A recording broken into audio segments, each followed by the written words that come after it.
આજની ધર્મકથા. પ્રણામ. 64 પ્રકારી પૂજા પૂર્ણ થઈ. એક એવી પૂજા, એવી ઢાળો, એવી રચના કે જે આપણા મનમાં આશ્ચર્ય પણ જન્માવે. સામાન્યથી આ 150 દિવસથી જે કથાઓ ચાલી, જેની અંદરમાં પહેલાં આપણે તે કર્મને લગતી કથાઓ લીધી અને પછી તે કર્મને લગતી ઢાળો લીધી. આ સાંભળીએ તો એવું લાગે કે જેનું બહુ જ અજ્ઞાની કહી શકાય એવા વ્યક્તિ દ્વારા વર્ણન લેવાયું હોય તોય જો 150 દિવસ થઈ શકે, જેમને કાંઈ ગતાગમ ન પડે તોય 150 દિવસ, તો જેમણે આ અંતઃકરણની અંદરમાં પોતાનો અગાધ જ્ઞાનનો સાગર ભર્યો હશે અને પછી એના સાર રૂપે જેમણે રચના કરી હશે, એમના મનમાં આ રચનાનો કેટલો મોટો ધોધ વહેતો હશે. આપણને એમ લાગે કે એક જીવન ઓછું પડી જાય એવી આ રચના હશે. અને તેમ છતાં જોવા જઈએ તો પૂજ્ય વીર વિજયજી મહારાજ સાહેબે આવી તો અઢળક રચનાઓ કરી છે. આપણે એક ભવની અંદરમાં જેનો તાગ પણ નથી પામી શકતા એવી અનેક રચનાઓ આ મહાપુરુષે એમના જીવનકાળ દરમિયાનમાં આવનારી ભવિષ્યની પેઢીને અનુલક્ષીને કરી છે. આપણે પૂજ્ય વીર વિજયજી મહારાજ સાહેબને ન્યાય આપીએ, એમને હજી સમજવા પ્રયત્ન કરીએ એ પહેલાં આ આખી રચનાનો જ એક ભાગ, એટલે કે આ રચનાનો કળશ, એ કળશ એને પણ આપણે એક સંવેદી લઈએ. આવશ્યક છે. કોઈ પણ રચનાનો શરૂઆતમાં એક દુહો હોય, એ દુહા પછી એનું કાવ્ય આવે અને કાવ્ય પછીથી એનો ઉપસંહાર થાય અને ઉપસંહાર પછીથી આ આખી રચના પૂરી થઈ એનો આનંદ એટલે કળશ. આપણે શ્રીપાદ રાસની અંદરમાં પણ આ આખી વસ્તુને જોઈ છે કે અંતે મહોપાધ્યાયજી મહારાજ સાહેબે એક કળશ રચ્યો. તૂટ્યો તૂટ્યો રે, તૂટ્યો તૂઠો રે, મુજે સાહિબ જગ પર જગનો તૂઠો રે. તો અહીંયા પણ એ જ રાગની અંદરમાં પંડિત વીર વિજયજી મહારાજ સાહેબે આ કળશ રચ્યો. એક એક શબ્દ માણવા લાયક. ગાયો ગાયો રે, ગાયો ગાયો રે, મહાવીર જિનેશ્વર ગાયો. ત્રિશલા માતા પુત્ર નગીનો, જગનો તાત કહાયો, તપ તપતા કેવલ પ્રગટાયો, સમવસરણ વિરચાયો, મહાવીર જિનેશ્વર ગાયો. આ રીતે મેં વર્ધમાન સ્વામી ભગવાનના ગુણોને ગાયા. કોણ હતા? ત્રિશલા માતાના રત્ન સરખાએ પુત્ર, જગતના તાત સમા, જેમણે તપ તપી અને કેવળ જ્ઞાન મેળવ્યું અને દેવોએ જેમનું સમવસરણ રચ્યું. આ વર્ધમાન સ્વામી ભગવાનનો એકદમ ટૂંકો પરિચય એમણે એક જ કડીની અંદરમાં આપ્યો, પણ એમણે એટલા બધા નય આ કડીની અંદરમાં મૂકી દીધા. પ્રભુનું બાળપણ મૂક્યું, ત્રિશલા માતા પુત્ર નગીનો, પ્રભુની વડાઈ, પ્રભુની મોટાઈ મૂકી, જગનો તાત કહાયો, પ્રભુની સાધના મૂકી, તપ તપતા કેવલ પ્રગટાયો, પ્રભુનું ઐશ્વર્ય મૂક્યું, સમવસરણ વિરચાયો. આખું ને આખું આરહંત્ય, જાણે એમના ભવની શરૂઆતથી લઈ અને અંત સુધીનું આખું ને આખું એ ચરિત્ર આ 4 શબ્દની અંદરમાં જાણે સાહેબે આપણી સામે મૂકી દીધું. શું ગજબની કળા પંડિત વીર વિજયજી મહારાજ સાહેબ પાસે હશે. આપણને કોઈ પૂછે કે વર્ધમાન સ્વામી ભગવાનનું વર્ણન કરો, તમારા ભગવાનનું, તો આવી કડી યાદ રાખવા જેવી છે. ત્રિશલા માતા પુત્ર નગીનો, જગનો તાત કહાયો, તપ તપતા કેવલ પ્રગટાયો, સમવસરણ વિરચાયો, મહાવીર જિનેશ્વર ગાયો. રયણ સિંહાસન બેસી ચૌમુખ, કર્મ સુડણ તપ ગાયો, આચાર દિન કરે વર્ધમાન સુરી, ભવિ ઉપગારે રચાયો. હવે પેલા આ જે ગાયું છે એમનું વર્ણન થયું, જેના માટે, જેમના આધાર ઉપર ગાયું છે. હવે આ કયા આશયથી રચના કરી છે એની કડી આવી. આ કે ભગવાનને સમવસરણ દેવોએ જે રચ્યું એની પર ભગવાન બેસ્યા, એ બિરાજમાન થઈને ભગવાને શું કર્યું? તો કે એમાં રત્નમય સિંહાસન ઉપર બિરાજેલા ભગવાને, ચતુર્મુખ ભગવાને કર્મસુદન નામના તપનું સ્વરૂપ પ્રકાશ્યું. કોણે?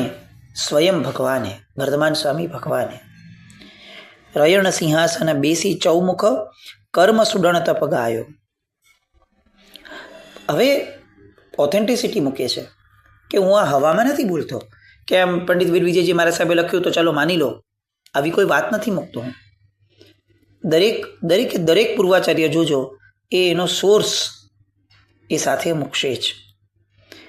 આચાર દિન કરે વર્ધમાન સુરી ભવ્ય ઉપગારે રચાયો.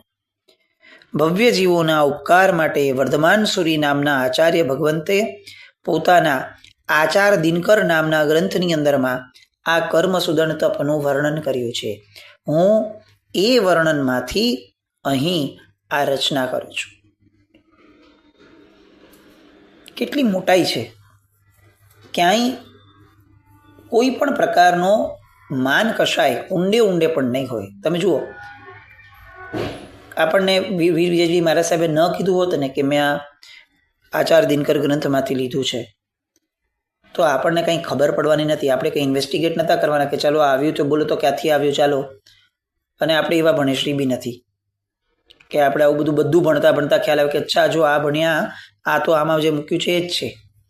આવું આપણા સાથે એક ભાવમાં તો થાય એવી શક્યતા કોઈ જ નથી. કદાચ એમણે મૂક્યું પણ હોત તો ભક્તિવંત હૃદયથી એમણે સંઘ સમક્ષ મૂક્યું હોત, સંઘે સ્વીકારી લીધું હોત, સંઘમાં જય થઈ ગયો હોત. કંઈ કરતાં કોઈ જરૂર ન હતી. કોઈએ પૂછ્યું જ નહોતું કે સાહેબ તમે આ ક્યાંથી લીધું, કોઈએ નહોતું પૂછ્યું. પણ નિસ્પૃહી મહાત્માઓ, એની આ ખાસિયત છે. તમે પૂછો કે ન પૂછો, તમે વિચારો કે ન વિચારો, અમે અમારી ફરજ પૂરી કરશું. અને અમારી ફરજ છે કે અમે જે વસ્તુ જ્યાંથી લીધી છે, મેળવી છે, એનું વર્ણન, એનું નામ, એનો ઉલ્લેખ શરૂઆતમાં જ થવો જોઈએ. એમનો ઉપકાર છે. આ આચાર્ય ભગવંતો આખી પરંપરાના, એ લોકો જો આવા ન થયા હોત ને તો આપણા સુધી એ લોકો જ પહોંચ્યા હોત, એમના વડવાઓ ન પહોંચ્યા હોત. પણ આપણા પૂર્વાચાર્યોએ દરેક વડવાઓને મોટા કર્યા હતા. આપણે ત્યાં પણ આજે તમે જુઓ તો સામાન્ય પણ અત્યાર સુધીની પરંપરા તો એમ કહે છે કે કોઈ પણ વ્યક્તિ, શ્રાવક કોઈ લાભ લે તો મોટા નામે જ નામ લખાવે. હવે ધીરે ધીરે એ પરંપરા ચલિત થઈ. હવે એમ થાય કે નાના નામે લખો, એને લાભ મળે એટલે લખો. કેટલાક તો એવા જ હોય કે ભાઈ કાંઈ નહીં, પૈસા મારા છે, મોટા ભાઈના થોડી છે. પણ આ પરંપરાનો મૂળ જોવા જઈએ ને તો આ હતો કે આપણા પૂર્વાચાર્યો પણ આમ જ જીવ્યા છે કે જે પણ જીવનમાં કરીએ એ મોટાઓના નામ ઉલ્લેખ સાથે કરીએ. એમની કૃપાથી જ થયું છે. આ લઘુતા નામનો ગુણ સાહેબે અહીંયા આપણી સમક્ષ આલંબન તરીકે મૂક્યો છે. આપણે કેટલો લેવો એ આપણો નિર્ણય, એ આપણી પાત્રતા અને આપણું ભવાંતર. જેટલો વધારે લઈશું એટલું ભવાંતર ઉજળું, જેટલો નહીં લઈએ એટલું ભવમાં ભટકવાનું. પ્રવચન સાર ઉદ્ધાર કહાવે, સિદ્ધ સેન સુરી રાયો, દિન 64 પ્રમાણે એ તપ ઉજમણે નિરમાયો. સિદ્ધસેન દિવાકર સુરી મહારાજે પ્રવચન સારોદ્ધાર નામના ગ્રંથની અંદરમાં પણ આ તપ બતાડ્યું. કેટલા દિવસનું આ તપ છે? તો કે 64 દિવસનું આ તપ છે. પૂજ્યશ્રીની નિશ્રાની અંદરમાં આ 64 દિવસનું તપ થયું હશે અને પૂજ્યશ્રીએ કર્યું હશે, આપણે એવી કલ્પના કરીએ છીએ, અથવા શ્રી સંઘે કર્યું હશે.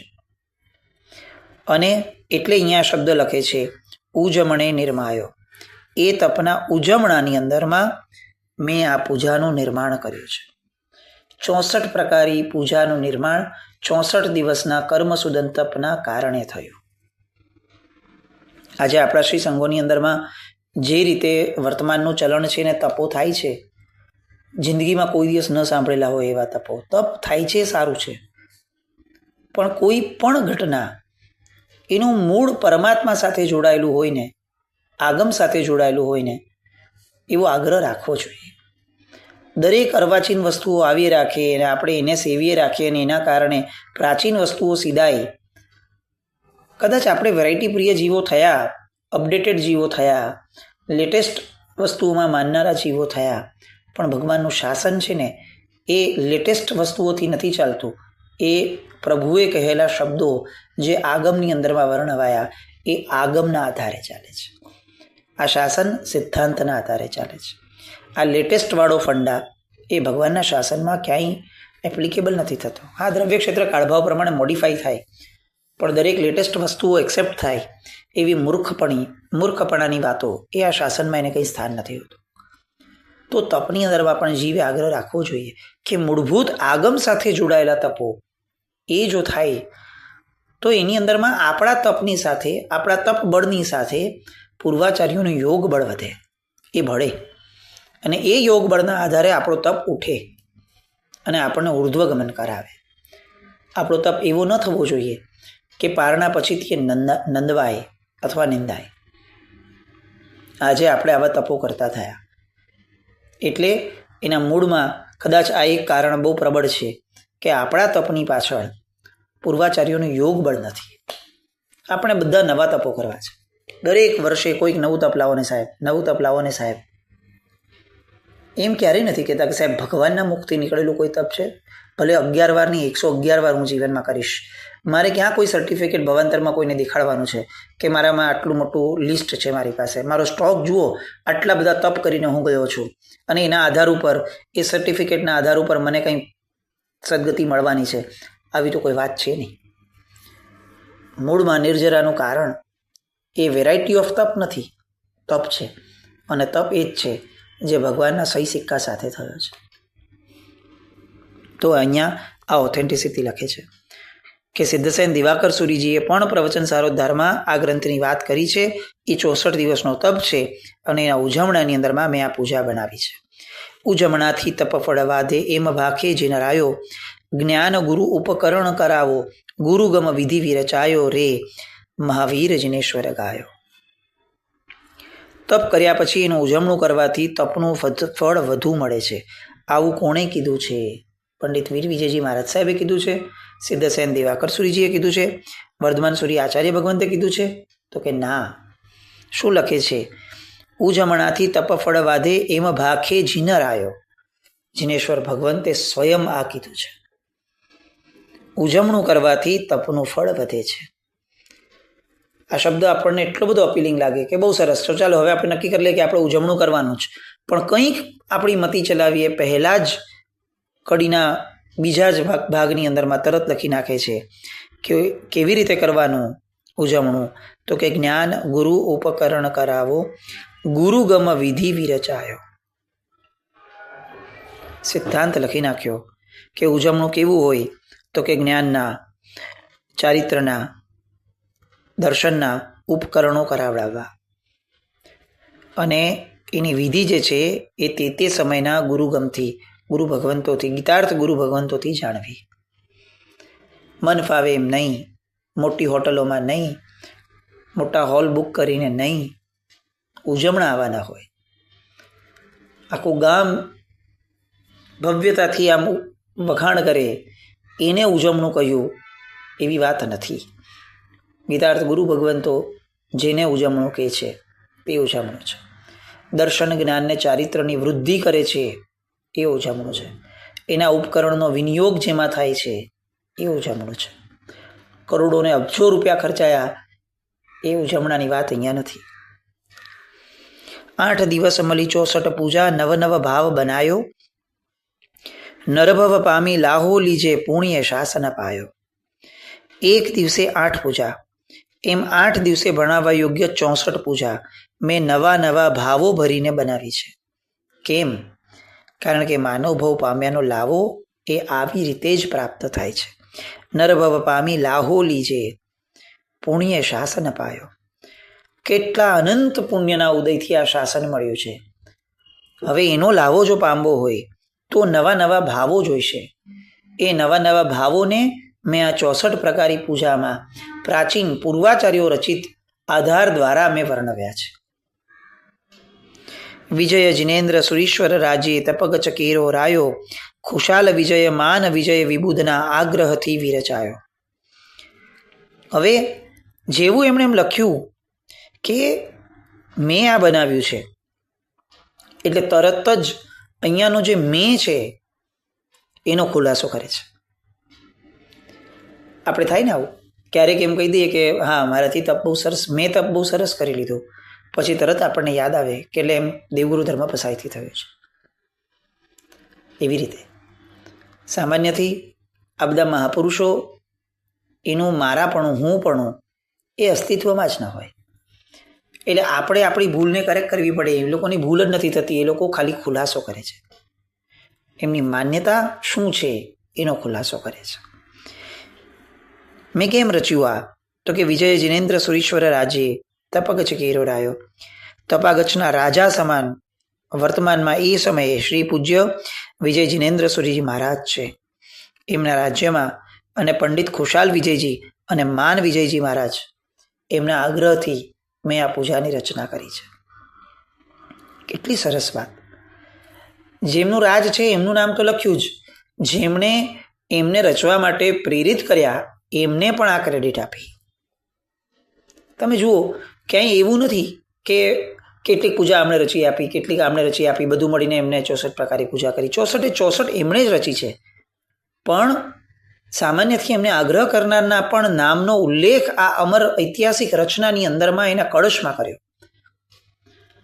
આપણે કોઈ તપ કર્યો હોય તો આપણે કેટલી વાર આવું બોલશું કે જો એકચ્યુઅલી મારી કોઈ ઈચ્છા નથી, આમણે મને કીધેલું, આમની પ્રેરણા હતી, આ મહાત્માએ કીધેલું, આ વ્યક્તિએ કીધેલું, કોઈ પણ XYZ આપણા ઉલ્લેખમાં એ કેટલી વાર આવે.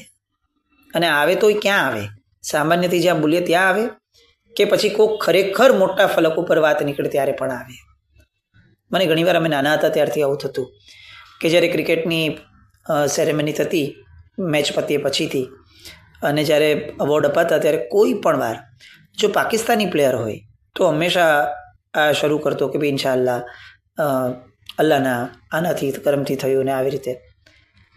કોઈ દિવસ આપણા પ્લેયર્સની અંદરમાં આવો શબ્દ સાંભળવા નથી મળ્યો કે ભાઈ આ ભગવાનની કૃપાથી આ થયું. ચાલો એ લોકો પાસે તો અપેક્ષા ન રાખીએ, આપણે તો આ રાખશું ને આપણા પ્રત્યે કે આપણે દેરાસરમાં હોઈએ અને ક્યાંક કહી દઈએ કે દેવગુરુ ધર્મની કૃપાથી થયું ને, તો એમાં કંઈ બહુ મોટી વાત નથી. પણ હું સહી પૈસા સારા કમાયો, હું જીવનમાં પ્રતિષ્ઠા પામ્યો, જીવનમાં કેટલાક મોટા કામો કર્યા મેં. એ સમયે પણ જ્યારે મને કોઈક બોલવા ઊભું કરે અથવા મને કોઈક સામાન્યથી 1 to 1 પૂછે તો એ સહજપણે મારા મોઢામાંથી નીકળે કે દોસ્ત દેવગુરુને ધર્મની કૃપાથી થયું. ઓલાને પ્રશ્ન થવો જોઈએ કે અહીંયા તારા દેવગુરુ કે ધર્મ ક્યાં આવ્યા? થવો જ જોઈએ, કારણ કે તો જ એના મનમાં સમ્યક દર્શનનું બીજ પડશે કે આવા ક્ષેત્રમાં પણ દેવગુરુને ધર્મની કૃપાથી જ કામ થાય છે. અમારા દેવગુરુ ધર્મ એ દેરાસરને ઉપાશ્રય પૂરતા સીમિત નથી. એમનું સામ્રાજ્ય 3 લોકની અંદરમાં છે, અને એટલે 3 લોકનું એક પણ કાર્ય એવું નથી, શુભ કાર્ય, જે એમની કૃપા વગર થાય છે. મને શુભ વિચાર પણ આવ્યો છે ને, તો એટલા માટે આવ્યો છે કે આ અર્યંત પરમાત્માઓએ એમના જીવનકાળ દરમિયાનમાં વિચારોના આંદોલન, શુભ વિચારના આંદોલનો આ જગતમાં છોડ્યા હતા. એમાંનું એક આંદોલન મારા દ્વારા પકડાયું અને મને શુભ વિચાર આવ્યો. પણ એ આંદોલન આપ્યું હતું કોણે? અર્યંત પરમાત્માએ.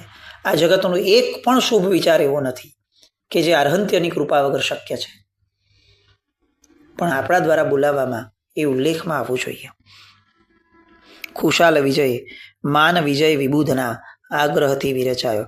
તમે એમની ઉદારતાની પરાકાષ્ઠા હજી જુઓ આગળ વધતા. વડ ઓસવાલ ગુમાનચંદ સુત શાસન રાગ સવાયો, ગુરુ ભક્તિ સા ભવાનચંદ નિત અનુમોદન ફલ પાયો. પેલા તો ચલો જિનેન્દ્ર સુરી રાજ મહાત્માની વાત કરી, સમજી શકાય કે તપાગચના એ સમયના અધિપતિ હશે. પછી ખુશાલ વિજયજી મહારાજ સાહેબ ને માન વિજય વિબુધ મહારાજ સાહેબની વાત કરી કે ભાઈ ચાલો આ બધા પંડિતજીઓ એમણે પણ એમને ઇન્સ્પાયર કર્યા હશે.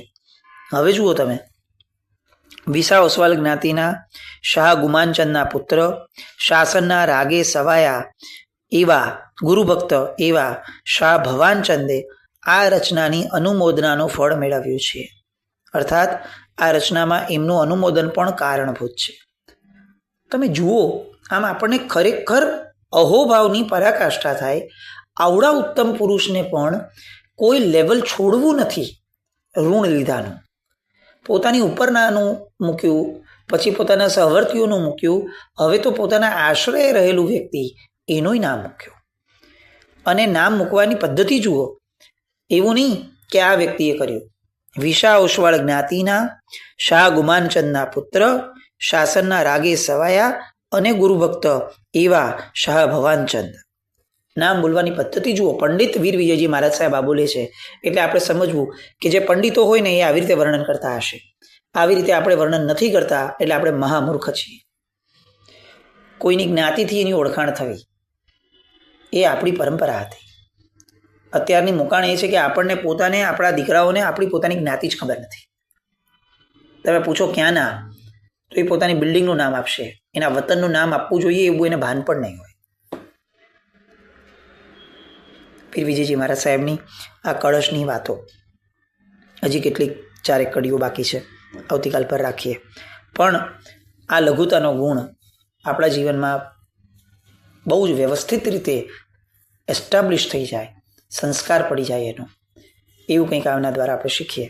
જેના કંઈ પણ બોલાય તો મેં સામે જય નમ જય તી શાસન.